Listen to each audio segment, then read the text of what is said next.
Développer une vraie stratégie RSE et très ambitieuse, c'est un levier de performance. Pourquoi? 3 raisons. La première, s'adapter à toutes les normes qui vont arriver en France, de l'Union européenne et même poussées par l'ONU. Et donc ça vous permet d'avoir un temps d'avance. 2, c'est un puissant levier de performance pour attirer et retenir les talents. Parce qu'aujourd'hui, il y a beaucoup de jeunes qui ne veulent plus travailler dans les entreprises s'il n'y a pas un sens profond et qui a une dimension sociétale très importante. 3e levier, c'est pour les clients. Parce que les clients aussi sont des citoyens qui se posent des questions et qui deviennent de plus en plus exigeants. Que ces clients soient des clients finaux, ce qu'on appelle le B2C, ou que ce soit des clients institutionnels, que ce soit des B2B. Toute l'entreprise a gagné à avoir une politique RSE extrêmement ambitieuse.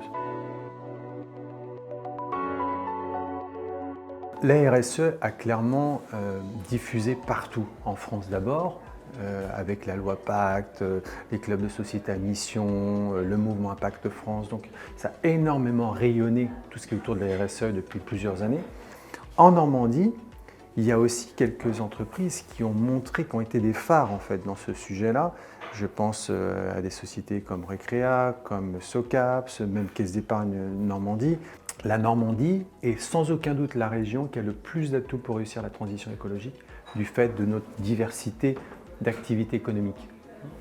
Pour autant, force est de constater que sur la question précise de la transition énergétique et écologique, la Normandie est plutôt en queue de peloton. Il y a des avancées, mais il y a une grosse marge de progrès.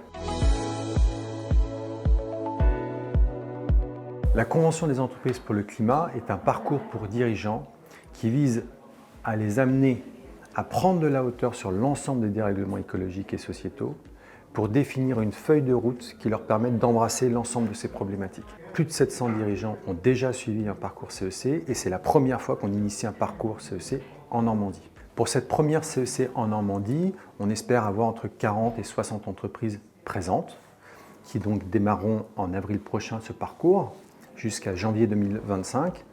Et l'ambition, c'est que ce parcours CEC Normandie serve d'accélérateur à la transition écologique en Normandie. Et donc de ce fait que ces premiers dirigeants qui s'engagent dans ce parcours puissent ensuite créer comme une forme d'appel d'air à d'autres dirigeants. L'idée, c'est que la transition énergétique, écologique ne peut être réussie que si on est plusieurs à s'y mettre. Plus on va avoir d'entreprises qui vont s'engager dans un parcours vraiment profond qui va vraiment transformer leur entreprise, plus on a de chances de réussir la transition au niveau des entreprises en Normandie.